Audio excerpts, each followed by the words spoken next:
Bonjour à tous et bienvenue sur Mosaïque Cristal. Je sens que vous allez être encore plus nombreux à regarder la télé dans les prochaines semaines. Le cocooning est de mise. Prenez soin de vous et prenez soin des autres. Restez chez vous au maximum. Et pour vous tenir informés, eh bien regardez Mosaïque Cristal. Voici déjà un aperçu de l'actu du jour. Après l'annonce du reconfinement, doit-on craindre une ruée vers les grandes surfaces? Dans certaines enseignes, pas d'attente à l'entrée, dans d'autres, un peu plus. Mais quoi qu'il en soit, les magasins sont préparés à une éventuelle forte affluence et les rayons ont été approvisionnés en conséquence. Aucun manque n'est à prévoir, il est donc inutile de céder à la panique. 19 patients Covid hospitalisés dont 3 en réanimation. Telle est actuellement la situation épidémiologique à l'hôpital Robert Pax de Sarreguemines. Les équipements sont là, l'établissement peut encore monter si l'épidémie se montre plus virulente sur notre secteur, mais le personnel soignant est fatigué. La campagne Octobre Rose touche à sa fin. Il est important de parler du cancer du sein et d'oser aller se faire dépister. Le sujet ne doit pas être tabou, le dépistage est important. Il est surtout préventif, mais permet une prise en charge rapide et un traitement moins lourd pour les patientes. Le pont reliant Reche à Sarralbe avait été déconstruit en août dernier. D'importants travaux de réfection des poteaux ont été réalisés. Ce mercredi après-midi, le nouvel ouvrage d'art a enfin été posé. Le nouveau tablier devra être assemblé. La fin des travaux est estimée au 31 décembre. D'ici là, les déviations en place continueront d'être empruntées.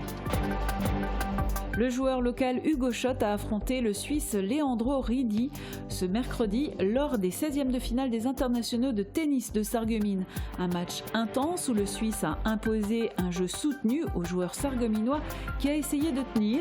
Leandro Ridi l'a emporté et a gagné sa place en 8e de finale. Les jeux continuent mais les matchs se joueront à huis clos à partir de ce jeudi.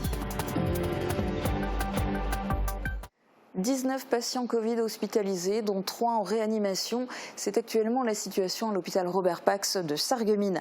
Hier après-midi, Uranie Tozic et Guillaume Dumonteil se sont rendus sur place pour voir quels étaient les impacts de cette reprise de l'épidémie dans différents services, notamment aux urgences, souvent considérées comme la porte d'entrée de l'hôpital.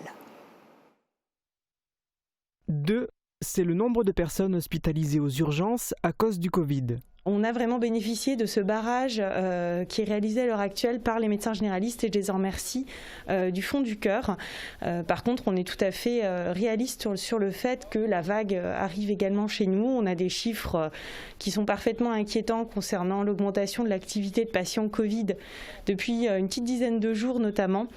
Et on sait très bien que là, on va être confronté à de nouveau de graves difficultés et un afflux très important de patients graves porteurs de Covid. Sur place, des mesures de sécurité ont été appliquées pour accueillir les patients atteints par le coronavirus. Ils sont pris en charge dans des endroits dédiés au sein du service. Un système d'extraction de l'air a été installé et de nombreuses mesures de protection ont été mises en place. Néanmoins, des craintes existent. Maintenant qu'on a un peu plus de recul, on sait qu'on sursoit à l'intubation, c'est-à-dire qu'on ne les intube pas tout de suite. On laisse passer plus de temps, mais par contre les méthodes de ventilation sont des méthodes qui exposent beaucoup plus le personnel soignant, qui pulvérisent du virus dans les pièces. Cela impacte de manière négative l'état d'esprit des soignants. On a un personnel qui est psychologiquement éprouvé, dans la mesure où il y a des soignants qui n'ont pas pu prendre leur congé, ou difficilement. On a aussi eu des patients qui ont été malades, des soignants qui ont été malades, qui remettent en question leur engagement dans l'hôpital public. Donc on a des effectifs qui sont fragilisés sur le plan du nombre et sur le plan également moral. Actuellement, l'hôpital de Sarreguemines est moins touché que d'autres établissements du Grand Est, mais le personnel s'attend à devoir travailler d'arrache-pied. Il se prépare à affronter cette deuxième vague avec sérieux et humilité. Une quinzaine de patients Covid est actuellement accueillis au service pneumologie. Il y en a 3 en réa. Ce sont les informations principales recueillies hier par Uranie Tozic et Guillaume Dumonteil lors de leur état des lieux dans ces 2 services de l'hôpital Robert Pax. Le nombre de personnes hospitalisées en réanimation à cause du coronavirus, c'est une des données qui permet de mesurer la virulence de l'épidémie. Actuellement à Sarreguemines, au sein de l'hôpital Robert Pax, ce service est plein, mais pas de patients touchés par la Covid. 13 personnes sont actuellement hospitalisées en réanimation, dont 3 en raison du coronavirus. Durant la première vague de la pandémie, l'hôpital Robert Pax disposait de 21 lits de réanimation, 14 au sein du service et 7 délocalisés au bloc opératoire en salle de réveil. Si la situation le nécessite, ce dispositif pourrait de nouveau être mis en place. Le service de réanimation est aujourd'hui mieux préparé. Du nouveau matériel a été acheté et le stock de matériel de protection jetable est aujourd'hui considéré comme suffisant. Mais le personnel est psychologiquement fatigué. C'est uniquement début juillet que le dernier patient du Covid atteint durant la première vague est sorti de réanimation et les soignants ont peur de ne pas pouvoir accueillir tous les patients si la deuxième vague de l'épidémie se montre particulièrement virulente. Par ailleurs, même si du personnel est appelé en renfort, les compétences pour travailler en réa ne s'acquièrent pas du jour au lendemain. Dans une autre unité de l'hôpital Robert Pax, au service pneumologie, une quinzaine de malades du Covid est actuellement pris en charge. Le service est particulièrement impacté, c'est donc le service où il y a le plus de cas Covid. On est aussi entre 10 et 12 depuis la fin de semaine dernière, on passera à 14 là tout à l'heure avec les admissions. Donc voilà, particulièrement impacté. Après, en charge de travail, effectivement, on monte en charge là de manière assez importante et en termes de soins à faire aussi. Des renforts sont venus appuyer les effectifs. Une aide-soignante supplémentaire intervient en journée et les étudiants en 3e année sont également là pour prêter main forte au personnel du service. Ici, comme dans tout l'hôpital, on se prépare à affronter cette deuxième vague qui, selon les projections, pourrait être particulièrement longue et peut-être plus virulente que la première. En prévision, en pneumo, du matériel est stocké et des malades dont l'état de santé le permet quittent l'hôpital pour libérer des lits.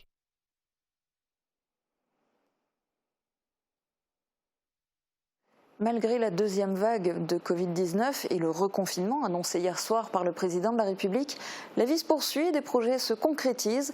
À Ambar, une nouvelle salle de sport était prête à ouvrir ses portes. Ce matin, nos journalistes se sont rendus sur place. David Orest nous en dit plus. Salut Julia, c'est Pauline Brettnacher alias Pauline B Coaching qui est à l'origine de ce projet. Pauline proposait déjà des séances de sport à domicile et au stade Pierre de Coubertin de Sarreguemines. Désormais, elle a sa propre salle de sport, le PBC Studio. Il est clair que le contexte de cette ouverture n'est pas du tout favorable. Pauline est avec moi, bonjour. Bonjour. Alors la salle devait ouvrir lundi. Est-ce que vous aviez anticipé le confinement ? Donc clairement non, on s'attendait peut-être à une fermeture de salle de sport, mais cours en extérieur autorisé ou peut-être un couvre-feu, mais non, clairement pas un confinement comme au mois de mars. Qu'est-ce que vous allez faire maintenant ? Donc là, ce que je vais faire ce soir, je fais mon dernier cours avec mes adhérents et donc je vais leur prêter du petit matériel pour qu'ils puissent continuer à s'entraîner à la maison, proposer des cours en visio gratuitement pour garder mon équipe de choc. Cela fait plusieurs semaines déjà que vous preniez des préinscriptions. Vous allez alors rembourser tout le monde ? En fait, les personnes n'ont encore réglé, vu qu'on n'avait pas de date officielle d'ouverture de la salle. Les frais d'inscription étaient offerts pour les 50 premiers. J'ai déjà 55 préinscrits, donc l'abonnement est suspendu. Vous animez régulièrement donc des séances de sport chaque semaine. Quelle était la tendance dernièrement ? Après le confinement, il y a eu un pic. Les gens avaient envie de faire du sport, de se dépenser, peut-être d'oublier justement cette crise sanitaire. Et c'est vrai que depuis le déconfinement, il y a énormément de monde à mes cours. On est en 15 et 20, donc j'ai même rajouté des cours au début quand c'était limité. Donc là, vous êtes arrêté net dans votre élan ? Oui, là voilà, au chômage technique. Bon courage pour la suite. Merci beaucoup. Merci à vous. Effectivement, en mai dernier, après 2 mois de confinement, le sport et les activités de loisirs ont rencontré un franc succès. Gestes barrières, maintien des distances et équipements de sécurité sanitaire ont permis aux Français de retourner dans les salles de sport en toute sérénité. À Ambar, cette nouvelle structure était prête à ouvrir ses portes. Le PBC Studio visite des lieux. Diplômée en 2017, Pauline Brettnacher n'a pas tardé à lancer son activité. En février 2018, elle devient Pauline B Coaching et dispense des cours de sport. Cross-training, course, renforcement musculaire, Pauline propose des séances personnalisées à domicile. Elle occupe également des lieux en extérieur, comme au stade Pierre de Coubertin de Sarreguemines pour les séances de groupe. Avoir sa propre salle était pour elle une nécessité. On a toujours des contraintes forcément, donc l'hiver, il fait nuit tôt, il fait froid. L'endroit où je fais les cours n'est pas forcément éclairé. Je proposais 5 cours de groupe par semaine et là il y aura 27 créneaux par semaine où les gens pourront venir s'entraîner. Donc là on est sur une salle de functional training, donc on a les accessoires donc de gymnastique ou traction, pompe, etc. Le matériel d'haltérophilie donc pour les mouvements de force et ce sera aussi cardio training. Donc après par la suite il y aura des machines cardio. Malgré le contexte sanitaire difficile, Pauline ne regrette pas d'avoir lancé un tel projet. Aujourd'hui, en fonction de la crise sanitaire, c'est même primordial, on va dire, d'être en bonne santé et en bonne forme physique. Donc, on va dire que ça m'a même poussé à réaliser à bien ce projet. Le projet a démarré en janvier 2019. Le chantier a été assumé en grande partie par son conjoint Eric, peintre en bâtiment. J'ai passé 4 mois ici, j'ai fait plus de 1000 heures en 4 mois. Donc oui, c'est un chantier énorme. Hein. Mais j'en ressors grandi. Une des particularités de la salle est de proposer un espace détente au rez-de-chaussée. Donc là, on aura l'espace détente. Donc ici, par la suite, on aura un espace sauna. Et là, un espace détente pour optimisation de la récupération, donc avec pistolet de massage, balle de massage, rouleau de massage et une petite routine d'étirement que je proposerai tous les jours par rapport à la séance qu'on a fait au jour. Seuls des cours à heure fixe seront proposés. On pourra s'inscrire aux différents créneaux horaires grâce à une application. Pas d'accès libre comme dans les autres structures. C'est 1 heure de cours limitée à 10 personnes, donc en petits groupes. Et c'est coaché pendant 1 heure par rapport à une salle libre accès où on peut y aller, on est un peu livré à soi-même. Là, c'est vraiment quelque chose de personnalisé, on va dire. PBC Studio devait ouvrir ses portes le lundi 2 novembre. Avec le reconfinement, il faudra patienter encore un peu avant de pouvoir profiter des cours de Pauline. Gros travaux à Sarralbe, le pont de Rèche avait été déconstruit en août dernier. D'importants travaux de réfection des poteaux ont été réalisés. Hier après-midi, le nouvel ouvrage d'art a enfin été posé. Reportage de Maureen Grandcola et Yannick Sur. Dernière ligne droite pour les travaux du pont de Rèche. Après l'avoir déconstruit en août dernier et procédé à la réfection des poteaux, l'entreprise de Mathieu Barre Construction, ainsi que ses sous-traitants, ont enfin posé le nouveau tablier du pont hier après-midi. La préfabrication du nouveau pont aura duré 6 semaines. Il faut ensuite compter 2 jours de pause, puis 1 semaine, voire 1 semaine et demie pour le clavage, c'est-à-dire l'assemblage des dalles de béton armées. C'est ce qu'on appelle de la charpente métallique mixte. Au total, cet ouvrage d'art de 25 mètres de long aura coûté près d'1 500 000 €. Il aura également nécessité une dizaine d'ouvriers et de génie civil. Ce chantier fait partie d'une opération de réfection des routes commandée par le département. Des routes plus sûres et plus belles, c'est le défi que s'est lancé la Moselle. Le pont de Holvin, actuellement en rénovation, fait notamment partie de cette opération.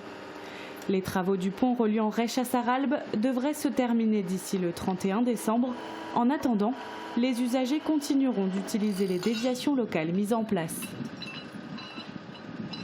Le BTP n'est pas à l'arrêt pendant le confinement, donc les travaux continuent à Sarralbe.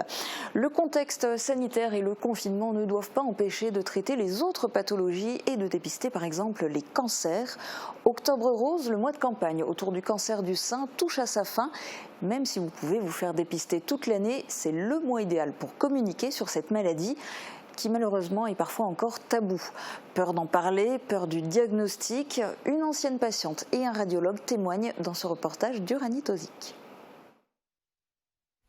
Isabelle n'avait pas de symptômes, mais a pourtant passé une mammographie de contrôle lors d'un dépistage organisé.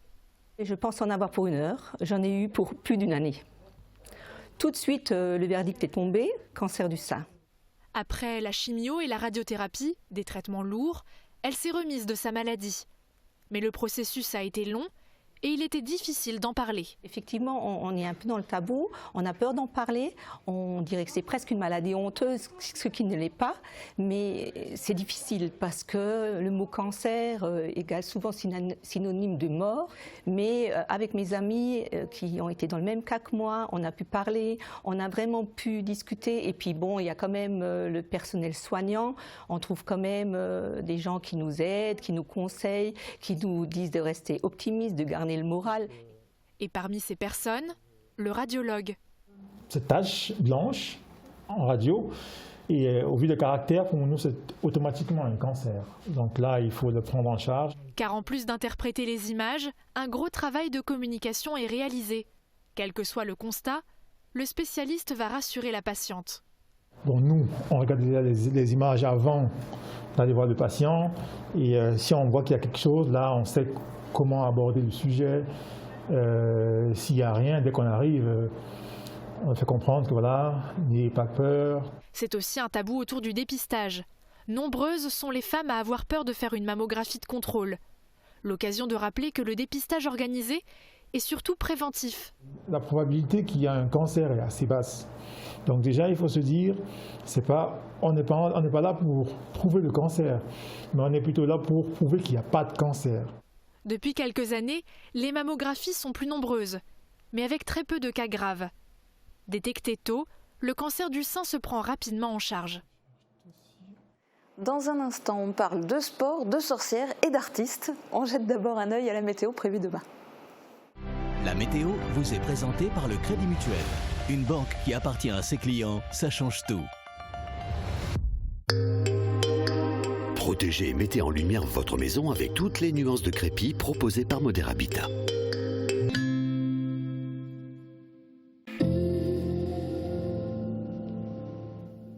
Bonjour tout le monde, pour demain c'est un temps encore bien gris qui se profile. Des bancs de brouillard sont aussi attendus en soirée. Mais globalement le temps restera sec tout au long de la journée. Côté température, les minimales sont un peu plus fraîches avec 6 à 8 degrés. Les maximales seront comprises entre 13 et 15 degrés. Demain nous fêtons les bienvenus et il fera jour de 7h17 à 17h13. Passez tous une très belle journée en notre compagnie et à demain. Merci d'avoir suivi la météo avec le Crédit Mutuel. Une banque qui appartient à ses clients, ça change tout.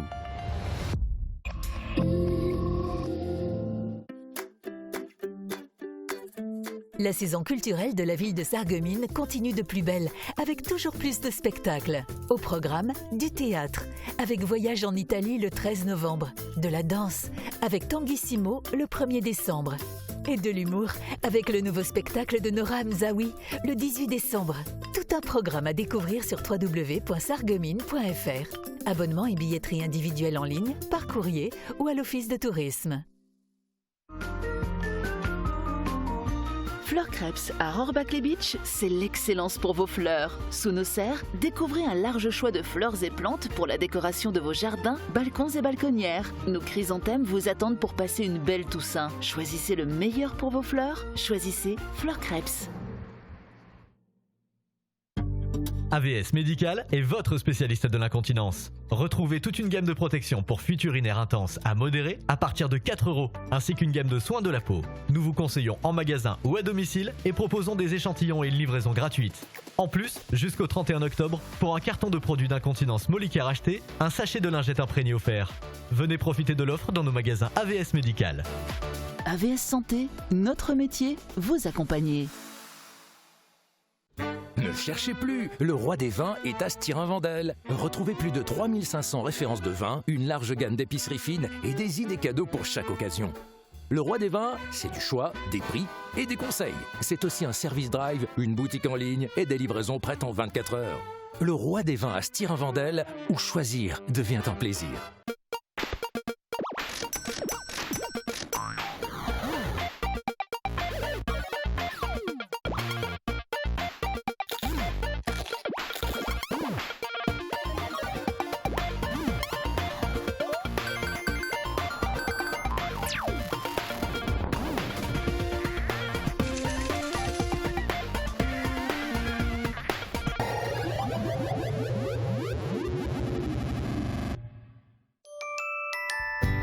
Vous êtes salarié? Votre patron peut vous récompenser par des chèques cadeaux à dépenser dans plus de 60 commerces sarregueminois. Pour l'entreprise, ce sont 0% de charges sociales et fiscales et 0% d'impôts. Shop in Sarreguemines. C'est sympa, astucieux et innovant. Parlez-en autour de vous. Contre la Covid-19, mais aussi la grippe et les virus de l'hiver, il y a les gestes barrières. Lavons-nous les mains régulièrement. Toussons ou éternuons dans notre coude. Utilisons un mouchoir à usage unique. Respectons la distanciation physique. Portons un masque dès que c'est recommandé. Ensemble, continuons d'appliquer les gestes barrières. Hier soir, vous avez pu suivre en direct sur Mosaïque Cristal les 16e de finale des internationaux de tennis de Sarreguemines. Hugo Schott a affronté le Suisse Leandro Ridi. Malheureusement, l'aventure s'arrête là pour le Sarregueminois. Retour sur la rencontre. Le tournoi fut très court pour le Sarregueminois Hugo Schott, 89e joueur français. Face à lui, pour le premier tour des internationaux de tennis de Sarreguemines, se trouvait le finaliste junior de Roland-Garros, Leandro Riedi. Le joueur mosellan a essayé de tenir le rythme imposé par le Suisse.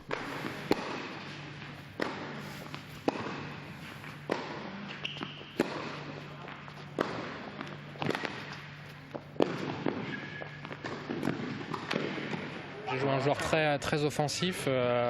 Moi, j'ai l'habitude de jouer sur des filières un peu plus longues, donc quand les points durent un peu.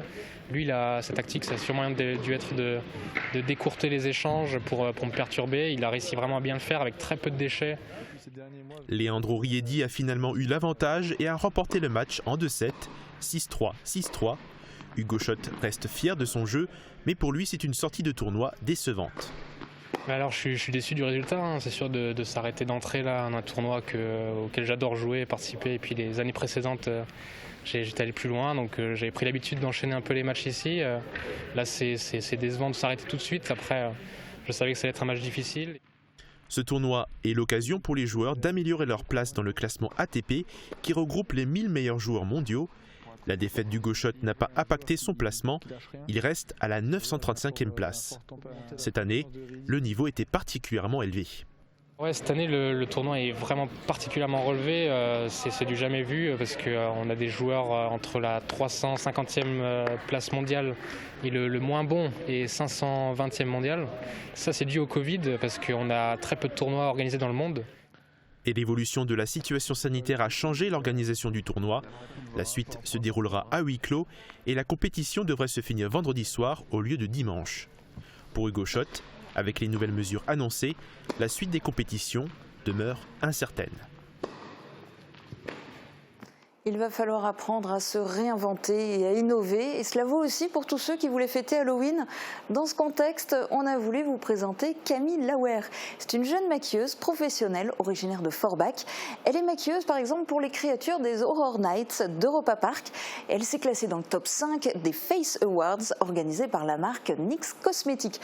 La voici filmée samedi dernier au cours de la transformation d'une conteuse en affreuse sorcière. Du coup, je m'appelle Camille Lauer, je viens de Forbach, j'ai 25 ans et je suis maquilleuse professionnelle. Depuis à peu près 1 an et demi, j'ai fini mon école et je suis passée à mon compte ce printemps.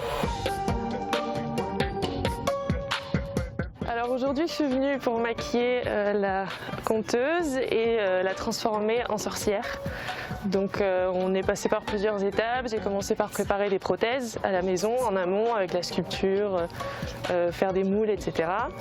Je les ai prépeints et aujourd'hui on a fait l'application des prothèses et puis tout le reste du maquillage. Donc un maquillage complet du visage, du buste, des mains et voilà. Du coup là je m'apprête à coller les prothèses. Pour ça, il faut que je te colle d'abord.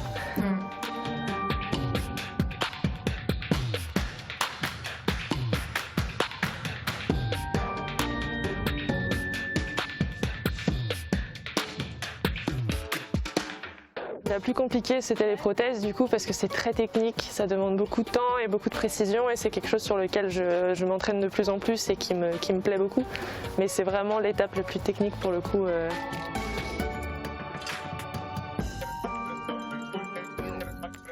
Dans ce métier, c'est le fait de pouvoir faire tellement de choses différentes. C'est un milieu gigantesque. On s'imagine qu'une maquilleuse fait soit des mariés, soit de la mode, mais en fait, il y a tellement de choses possibles, que ce soit dans le cinéma, dans les spectacles, dans des petits événements comme ça. Le fait de pouvoir transformer quelqu'un d'un opposé à un autre, enfin, je trouve ça vraiment génial. C'est vraiment une infinie de possibilités.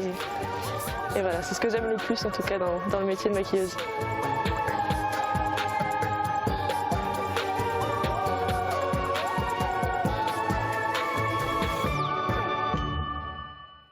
Place à une autre artiste que vous connaissez sans doute. Evelyne Nisser est peintre et expose depuis bientôt 32 ans à l'hôtel de ville de Sarreguemines. Maureen Grandcola a rencontré cette joyeuse artiste. Portrait. Bonjour, je m'appelle Evelyne Nisser, je suis artiste peintre. Alors moi je suis une artiste qui peint des peintures figuratives et ça me convient parce que c'est ma façon, enfin figurative, c'est pour moi ça veut dire je vais peindre quelque chose que les autres vont comprendre, sans doute avec leurs propres émotions, parce que moi-même je les ai faites ou peintes avec mes émotions.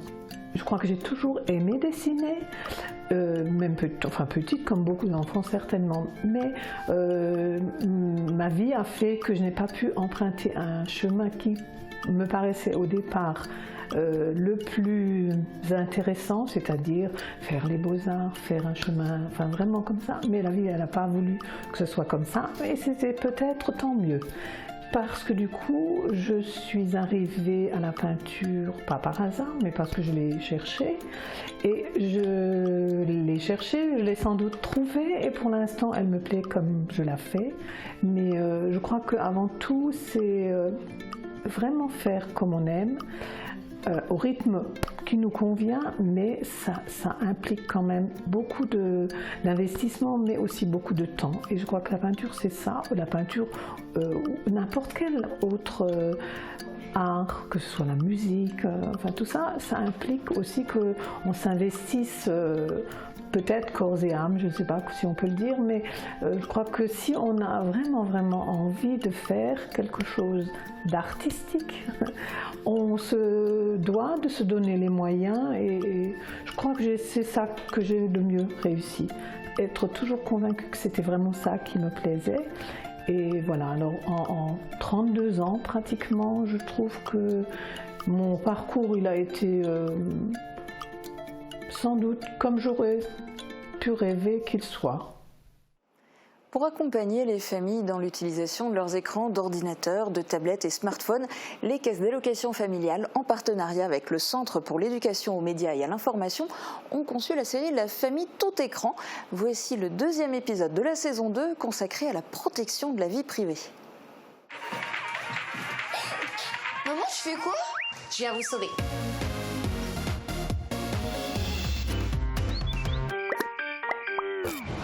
Théo, il est temps que tu apprennes quelque chose sur moi et aussi sur ton père. Je vais devenir chauve comme lui? Pire que ça, on est en fait des fans de disco.